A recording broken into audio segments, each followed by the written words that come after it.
lagi dengan Miss Nova. Oke, kali ini kita akan mempelajari listrik statis dalam tubuh kita. Oke, pernah nonton film Spider-Man kan? Di situ ada yang bernama si Elektor. Dimana si Elektor ini dia memiliki namanya muatan listrik dalam tubuhnya. Jadi dia melawan si Spider-Man ini dengan kekuatan listriknya gitu kan. Lalu benar gak ya manusia itu bisa menghasilkan listrik? Oke, untuk menjawab itu kita akan mempelajari yaitu kelistrikan dalam sistem saraf manusia. Oke, dimana kita bisa lihat di sini ya, ada listrik yang mengalir pada sel saraf. Jadi listrik yang mengalir pada sel saraf inilah yang mengalir dalam tubuh kita seperti itu.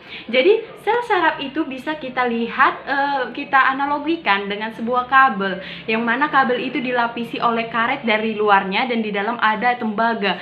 Seperti itulah yang namanya sel saraf itu gitu kan, dimana sel saraf itu memiliki badan sel, dia memiliki akson seperti itu, dia memiliki berkasnya gitu, seperti itu ya. Oke, kali ini kita akan mempelajari bagian-bagian dari sel itu ya, dimana kita bisa melihat bahwa pada gambar ini terdapat banyak bagian sel, yaitu pertama ada dendrit, dimana dendrit ini fungsinya itu adalah membawa rangsangan ke badan sel.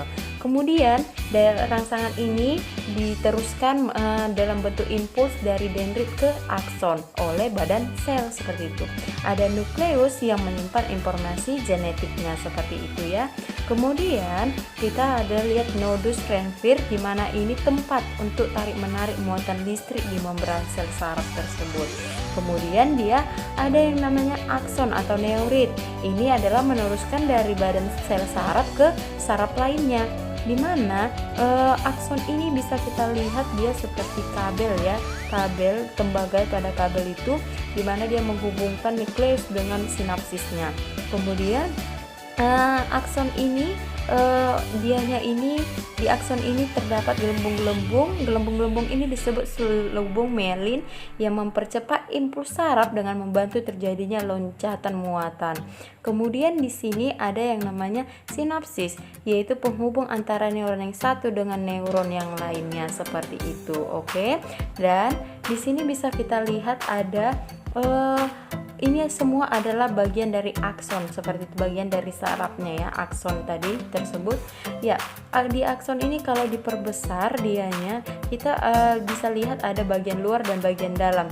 Di mana bagian luar akson ini terdiri dari ion positif atau ion Na+, dan di dalam juga ada ion positif yaitu ion K+. Di dalam juga ada ion negatif Cl-.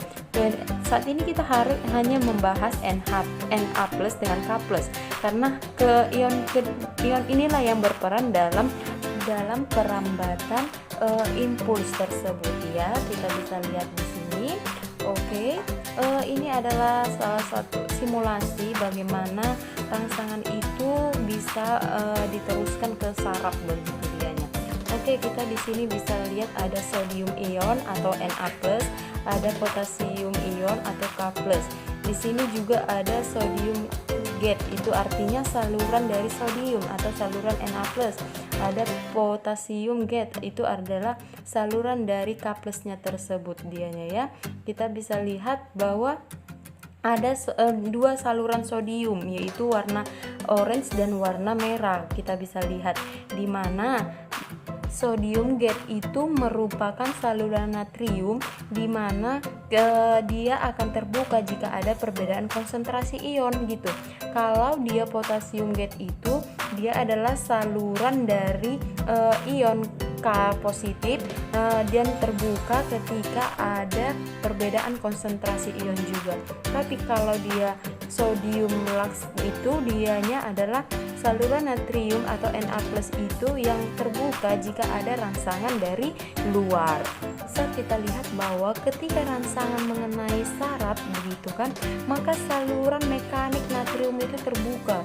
Ketika saluran mekaniknya terbuka, maka ion Na+-nya masuk ke dalam saraf tersebut.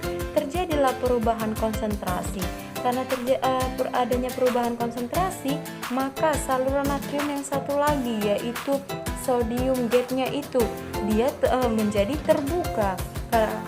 Jadi jika natriumnya tadi masuk ke dalam sel dan mencapai batas tertentu, maka Pada saat itu muncullah dia potensial aksi.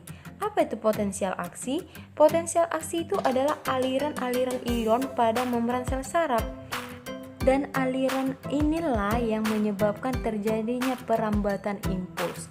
Jadi ketika ion Na+ itu mencapai batas tertentu akan memicu semua saluran, baik itu saluran dari sodium, potasium, semuanya terbuka di bagian dari saraf tersebut seperti itu. Jadi ketika saluran dari K positifnya atau potasiumnya ini terbuka, maka kation atau K positif yang berada di dalam sel tadi dia menuju keluar sel gitu kan, menuju keluar sel. Impuls listrik ini bisa mengalir karena adanya potensial aksi tersebut seperti itu. Kita bisa lihat bahwa di situ ada jumlah K positifnya berapa, jumlah Na positifnya berapa seperti itu. Meskipun di dalam sel itu K positifnya sedikit, tapi karena K positif dan Na positif inilah yang berpengaruh pada hambatan dari impuls itu. Oke. Selain pada sistem saraf, kelistrikan itu juga terdapat pada bagian jantung.